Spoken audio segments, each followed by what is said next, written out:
Hey everybody, what's up? And welcome to the second part of the top 20 thrash metal albums countdown. You might have seen the first part of it, which I put out a couple of months ago. Now I think it's the right time and the right place for the top 10. Previously we looked from places 20 to 11, now from 10 to 1. That's pretty easy. And you potentially remember, if you have seen it, that this all is based on a blog post that I put out in 2013, which is crazy, it's 11 years ago, on my blog, where I put it all in writing, the top 20 thrash metal albums. And I thought later, I've done a couple of mistakes and I need to correct them.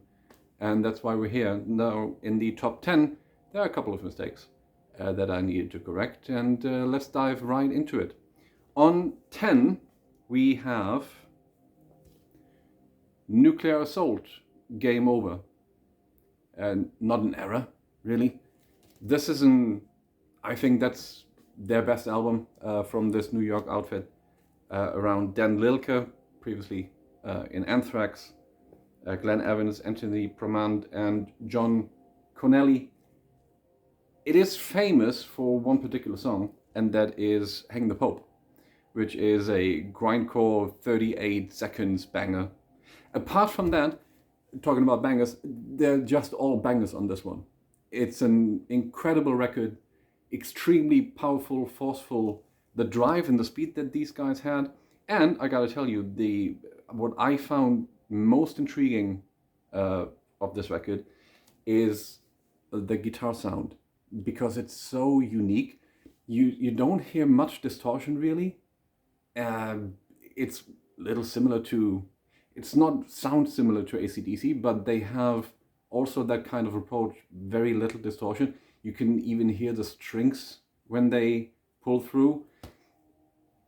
And I mean, listen only to Sin or Cold Steel, the first on side A. Incredible drive, and I love when thrash metal albums have that immense force and speed behind it. Really unhinged, no holds barred. Incredible record, cool artwork. I think from back in the day, it's from '86. I think it's the best one.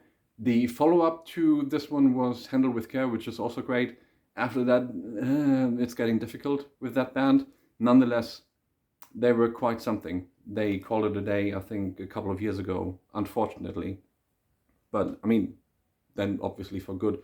They were on a hiatus for, I don't know, 10, 15 years even, before they came back in the 2000s. But everything that you can get your hands on from the 80s, at least, I would say, is immense, and you should check it out if you haven't. On place 9, is it really place 9? On spot 9, we have Overkill, The Years of Decay, Stone Cold classic from the New York band. Same as a little bit like Nuclear Assault, on the East Coast US thrash metal bands, you always hear the notorious punk hardcore influences that you don't see that much for a West Coast band from the US, like Exodus, Forbidden, or even Slayer. Overkill, especially their first one, Feel the Fire, was heavily punk influenced. This one here is a little bit more diverse already, with some really crushing, doom-ridden songs like Playing with Spiders, Skull Crusher. Even the title track and Who Tends the Fire, almost little, with acoustic guitars, very extensive, 8-9 minutes long songs, a little bit complex even, with, you know, that was their last record with Bobby Gustafson on the guitar, and you can hear it. I always thought that the quality of Overkill records is heavily influenced by the guitar players that are playing on these albums. Gustafson was quite one of a kind in the way he wrote and cascaded his riffs throughout their music. Incredible record. like I said, a Stone Cold classic. Elimination is one of the live classics to this day from this band, and you should, if you haven't yet, then you definitely should check that one out. Now we're moving over the country in the US, a little bit more to the west. Not entirely, but almost. We're talking about Sacred Reich, The American Way. Heading from Phoenix, Arizona. This band is one of my favorite bands of all time. Not only because of that record, but I think a huge part is coming from this one. I bought this on my birthday, the 5th of June 1990. I think that was even the day when it came out, where I got, as a 13-year-old, money from my mom in the World of Music Frankfurt. I know it like it was yesterday. The reason why this is so important, I think, I have to be honest, back as a 13-year-old, you do not really understand what's going on with thrash metal records. And the thing with Sacred Reich was that they have extremely catchy riffs, like the title track here, The American Way, extremely groovy, even Crimes Against Humanity with that massive intro, the double bass. But it also had the very popular Who's to Blame on it, about the justice cases back in the day, where fans from Ozzy and Judas Priest committed suicide. And Who's to Blame is a striking effort to explain what was happening here. And also one of the best songs from this band, because it's not thrash metal at all, 31 Flavors, where Phil, the singer and bass player, is talking about how important it is to broaden your view and let the influences in from other genres of music. He's talking about NWA, Faith No More. And that was 1990, where the metal scene in particular, even worse than today, I would say, was very, very blocked by genre borders. You couldn't, by the boundaries that they set back then, you were not allowed to listen to thrash metal bands and then listen to, I don't know, Mötley Crüe or Rat or Poison, because they were considered posers. So you needed to stay in your lane by all means, and you couldn't just divert from that. And Phil was saying, don't be that fucking stupid and let life in, really. And the song itself, it's a funky, groovy, fun little song, 3 minutes, with a great message, great instrumentation. They were going out of their way, and I love them for that. Always had a strong stance against racism, always had social politics in their lyrics. It's a very important band, absolutely groundbreaking, if you ask me, and I'm glad they're back. Their live shows had been absolutely beautiful over the last 15 years since they returned to the scene. I have seen them a couple of times since then. They're a great, great band, and this record, I think it's their best, but you can't go wrong with any of their albums, really. Next one, we have really also an immense record. And it's, let me tell you first what it is. It is Forbidden, Twisted into Form. And it's their second album from 1990. And, you know, the reason why I picked this one, they had their debut is considered a Stone Cold classic, very thrashy, very speedy. Then after Twisted into Form, they released in 1994 the album Distortion, which again broadened their perspective of music, got more groovy, had maybe even groove metal influences in there, was kind of catchy. Before they went in 1997 to Green, which was extremely heavy, a little bit influenced by new metal, if I dare to say. Very groovy, extremely heavy, and with one of the best songs ever, which is Blank. The song is called Blank. And Focus, the last song on the album, is also unbelievably heavy. And one of the best riffs ever. So this might have been also in that list, same as for Distortion. They're both fucking great albums. The reason I went with Twisted into Form is I think the atmosphere on this record, is fully in line with the cover artwork. It's very dark, it's very moody, it's very complex as well. The riffs that they put out, the opening riff on Infinite, on the opener of this thing, one of the best ever. I get goosebumps every single time I'm listening to it. I don't know how they could pull this off, really. It's massive. Plus, their singer back then, Russ Anderson, one of the best ever who did it in thrash metal, he could actually fucking sing. I mean, he wasn't shouting, he was singing, and he was incredibly good. And all of that, the riffs, the atmosphere, the singing, it's just an incredible record, really. By the way, Paul Bostaph, the now Slayer drummer, was playing on this one, the first two actually. Was he even, no, 94, I think he left already for Slayer on Distortion. Again, whatever album you're picking, you can't go wrong with any of these. These are all great, at least from their first career before they disbanded in 1997.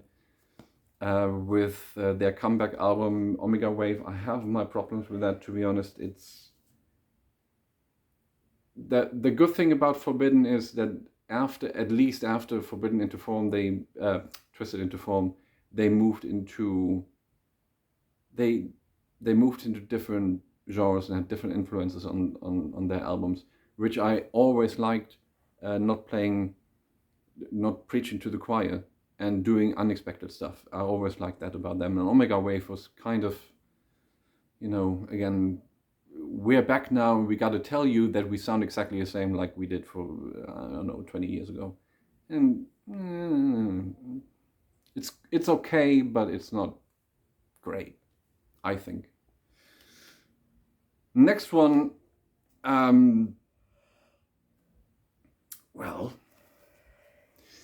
Devastation albums called Idolatry.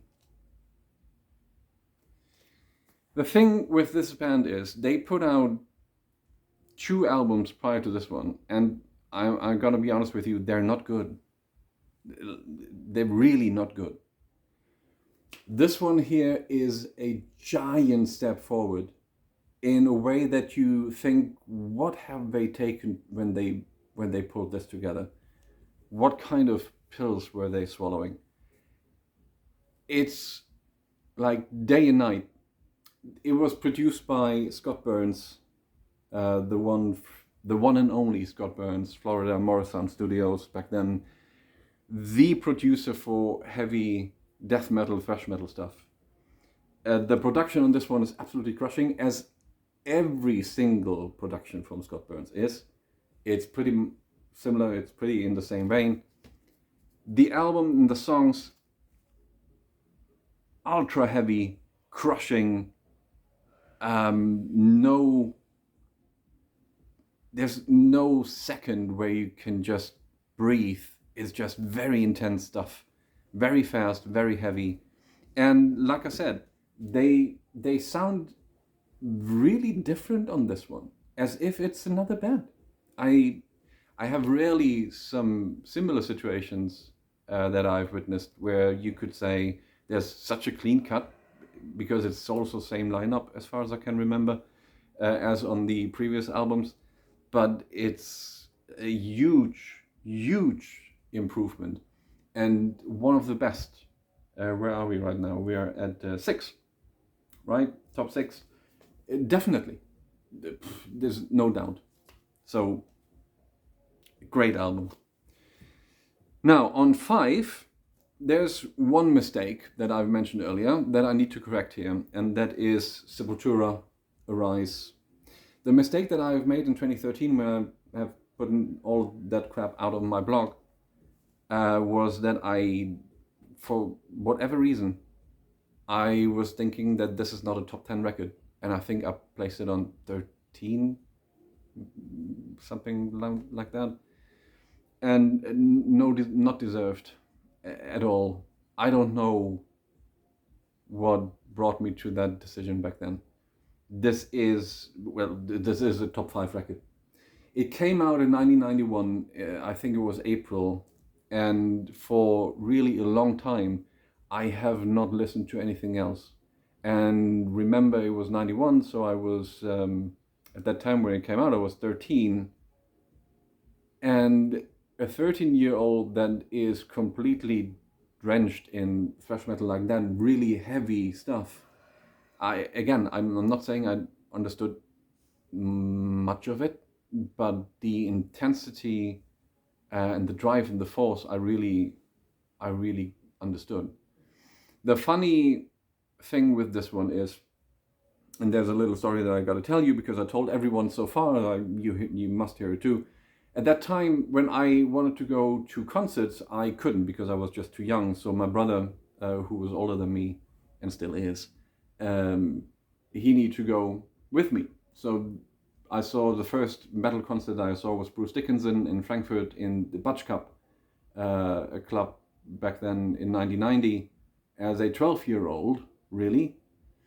And then I saw Maiden also in Frankfurt as still a 12-year-old. And all of this was with my brother back then. And in July 91, for this album, the tour that they have done, the European tour, German tour with Sepultura, my brother was not available. He was busy and he couldn't come with me. So because I loved this record so much, I talked to my parents 24/7 and going, please let me go, begging on my knees, literally, please let me go alone to this concert.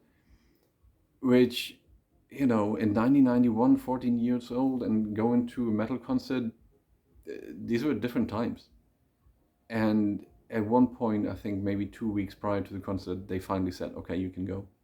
But we got to pick you up at 11. And your dad's gonna pick you up. And I said, well, anyway, I take it. And that tour, it was in Frankfurt, in a club called Volksbildungsheim, which doesn't exist anymore, unfortunately. It's now a fucking cinema. But I was able to go. It was with Heathen as the opener, then Sacred Reich, and then Sepultura, an incredible lineup. And I got a shirt from my brother, a Metal Church t-shirt, and I stood there and I was so scared. All these metal dudes, it was mostly dudes really, for thrash metal concerts back then. They looked fucking scary, and I was 14 years old, and I crapped my pants really, and I stood very much at the back because I was so scared. And in front of me it was a group of 4 people. And they were talking to each other and they standing in a circle. And at one point, one of these dudes turned around, saw me, and I was like, oh my God, what is he doing now? And he turned towards me. And I thought, dude, don't, what are you doing? And then he started smiling for what, I don't know. And reached out his hand, so I needed to shake his hand, and he was like, ugh, and turned around and went back to his group. I don't know the guy, never saw him before, but there was quite a moment, so it stuck with me up until now, so I gotta tell you. Plus, the moment when Andreas Kisser, the guitar player from Sepultura, started his solo, not in a song, but his just solo, guitar solo, the door opened to the club, to the room, and my father with a cigarette in his hand and a brown leather jacket stood in the room. Everybody was like shit-faced and smoking, and my father stood there I will never forget this impression of him, and I'm really really glad they let me go back then. It was a night to remember. I had tinnitus for over a week because it was so fucking loud. This is really a Stone Cold classic. They're now calling it a day. I think in a couple of months when the tour is over, the final tour is over, and I'm really considering going to the concert in Offenbach here in Germany just to go full circle. I'm not into their music anymore. I respect them with all I got, really, that they pulled through, even with a new singer. But I think I kind of moved on. But to see them one more time and then the last time, maybe I'll do it. On 4, another mistake, a huge one, a fucking huge one that I need to correct. And I gotta make up for it. It's from Holy Terror. The album's called Mind Wars. And if you consider yourself a thrash metal fan and you don't know this record, or you don't like it, spoiler alert, you're not a thrash metal fan. I'm that blunt to spit it out like this. And I'm honest, you are not. You have to listen to this record. There are so many reasons. I could talk for an hour about this thing. One little story. Back in the day, I was searching for one particular Dark Angel record on CD. It was early 90s. And the CD was... I got the vinyl record almost immediately after the release of this thing. And I went through record fairs and talked to everybody who was selling records. Do you have that album on CD, that Dark Angel album? And everybody was like, no, it's, it's deleted from all catalogs. It's not gonna be repressed. No way to get the hands on the CD back then. And then one dude said, but don't worry, you can listen to this one. It sounds exactly like Dark Angel. And he recommended this. So I took it home with me and listened to it, and I thought, that doesn't sound anything like fucking Dark Angel. What's that? And I guess that's the reason why I didn't fully grasp the sheer brilliance of this record back then. And I ignored it. It was part of my collection. I listened to it occasionally, but it didn't do much for me. And it wasn't until 2020, the first Corona summer, where I put this on again, and then it just clicked in a way that rarely any record clicked so far up until then. There are so many reasons for this. The guy on the guitar, Kurt Keifeld, I believe. I don't know how he is pronounced. He was previously with Ancient Steel, and he took one of their songs and made it his own on this record, Depth of Pain.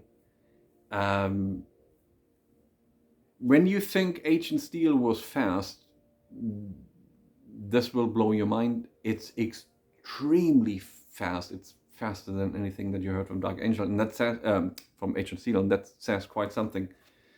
But the biggest and most mind-blowing thing on this one is the singer,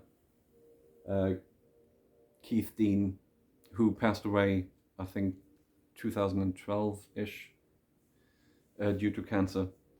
His performance, Holy Terror got 2 albums. Terror and Submission was the first one, then Mind was the third one. His voice and the way that he pulled it off, there is literally nobody like him in the metal scene. It sounds like he's singing something completely different that doesn't match the music at all at times. And it feels, due to that, when you're just listening superficially, it feels like they're falling down a stairway, the longest stairway on earth, because they're so close to falling apart because of that strange dynamic between Keith Dean's voice and the other guys playing the music. It's really weird stuff, and at the same time it's extremely straight. There is a performance on this album on the last song, Christian Resistance, where Dean screams the lyrics in a way that you feel he is close to fainting. Like you can't, there's no way a human can stand physically to scream that way. And it's a little bit hard to actually grasp because the production is not great on this one. But when you try to dive into the music and what Keith Dean is doing with his fucking vocals on this song, it is mind-blowing that he could pull that off. I don't have enough praise for records like these, and for that one in particular. Really, really highly recommended. It is an acquired taste. It's not your Metallica, Anthrax kind of thing. It is very intense. It is very unique and very special. And this is what I'm here for.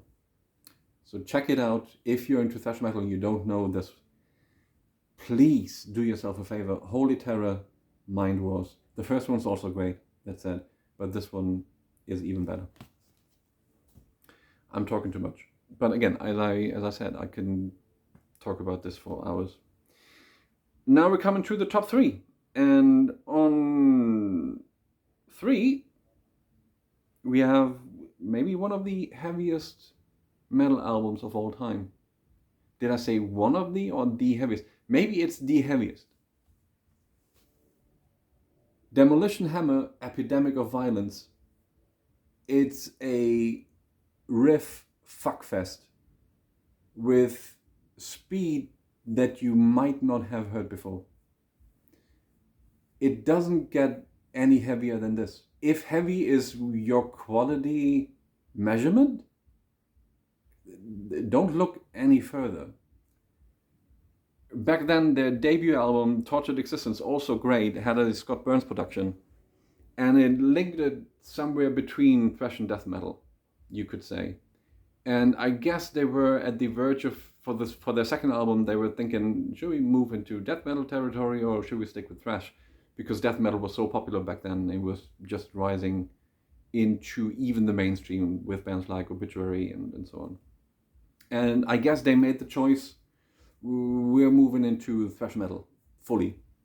And they fucking did. It's not a Scott Burns production anymore.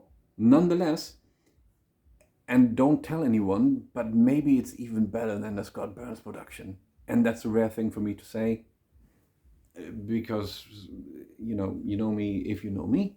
Scott Burns is the GOAT. However, this one, and by the way, that's the first press, I bought it in April '92 together with the Be Quick or Be Dead single from Maiden's Fear of the Dark album, which sucked and still does.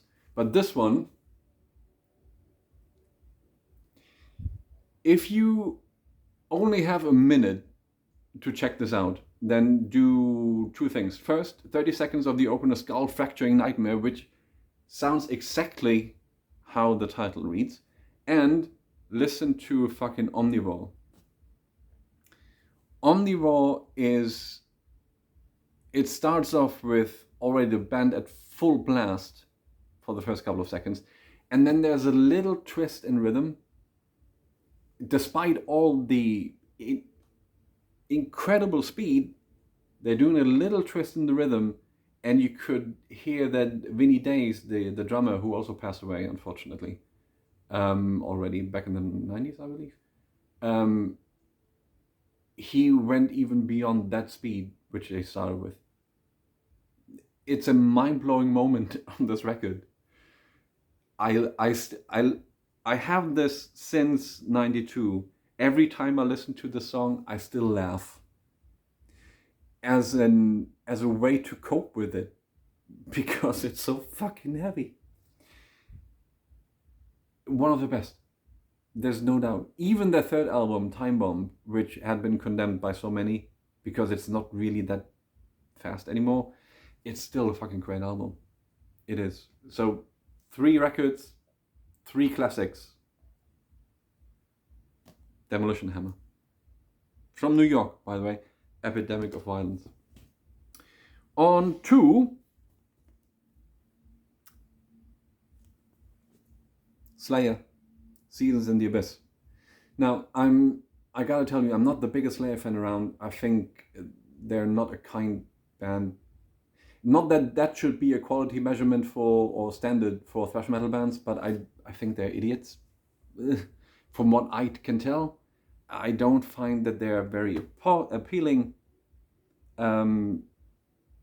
So I fully understand the gravity of this band, and I fully understand the influence. And I would never say that, especially the first albums aren't important. They are, and I love them. But you know, it's a love and hate relationship, sort of. And still, even though it is kind of love-hate, there's no way around this, that this is an absolute classic. I talked about productions on this whole series now for, well, all the time. Scott Burns Productions, everything. This one was produced by Rick Rubin. And I think it is, I scratched the maybe, it is the best thrash metal production ever. And the reason why I consider this is it sounds like the cover looks like. It is morbid, it is dusty, it is sticky, it has absolutely no air, no light. It sounds as apocalyptic as the cover artwork looks like. It's a full-blown match. Again, this might not be a real quality standard to set, to say something is completely drenched of any light and air and life. It's not nice, but thrash metal is not nice. And from a standpoint of art, that is also kind of critical in thrash metal, because something is just fucking silly. This, I think this is a piece of art. Everything together, the songs, the production, even, you know, I mentioned the songs, the songwriting matches, just everything. It's the full package. There's so many classics on this record. War Ensemble, Blood Red. I even, you know, the ones that stand a little bit, they're not in the limelight. Deathskin Mask is in the limelight. Even the title track, Seasons in the Abyss, for which they've done a video back then, is in the limelight.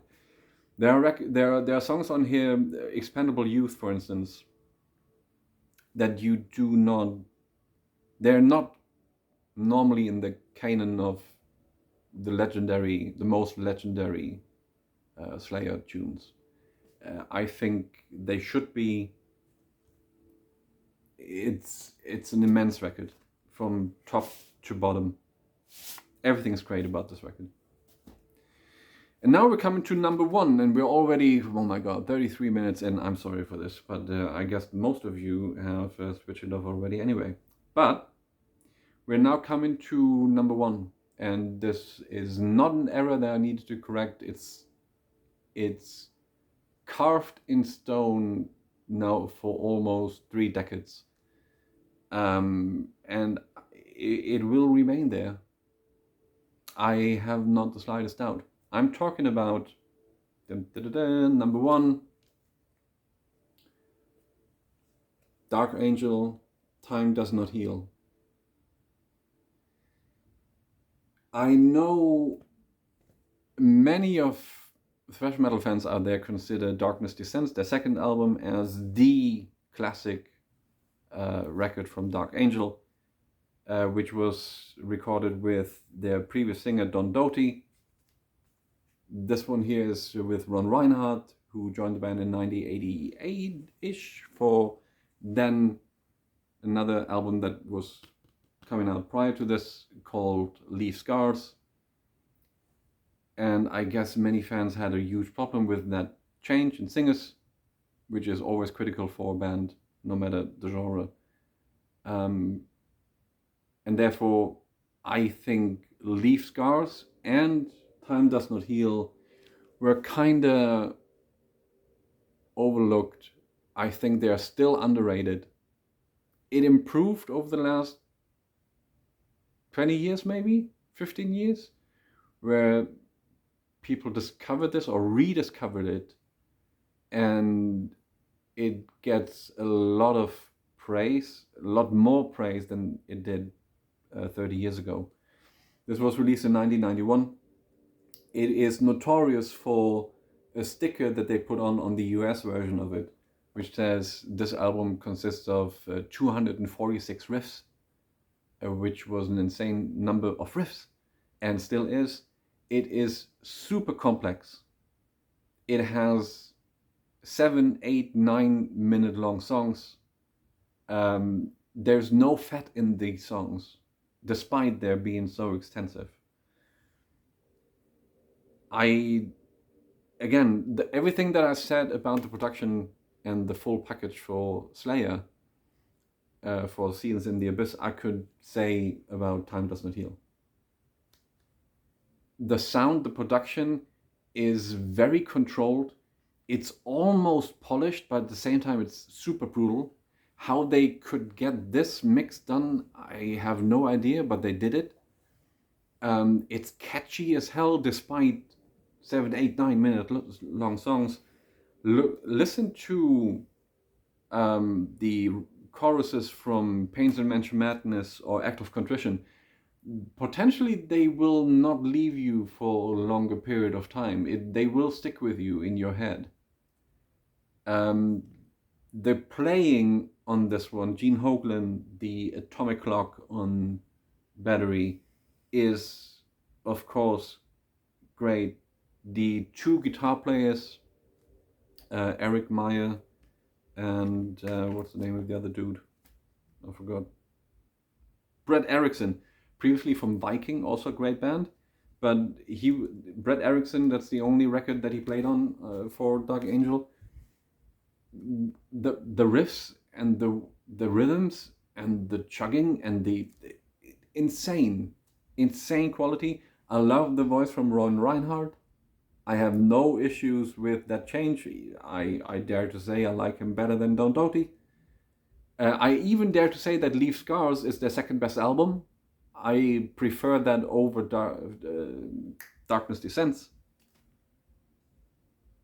It is the thrash metal album, and the number one spot is, I think, well deserved. It's exactly down my alley with complicated, complex, long-winding music. Same as my talking, really. It's a match. So that's the first press. You can see even the price sticker from Saturn Hansa for 21.95 Deutsche Mark back then. I will always hold this dear to my heart. It's not one of the best. It's the fucking best. And with 38 minutes in, and I will not re-record this because this is what it is. Screw it. This is it. Thank you very much for watching. I hope it wasn't too boring. If it was, I don't mind. See you next time. Thanks. Bye.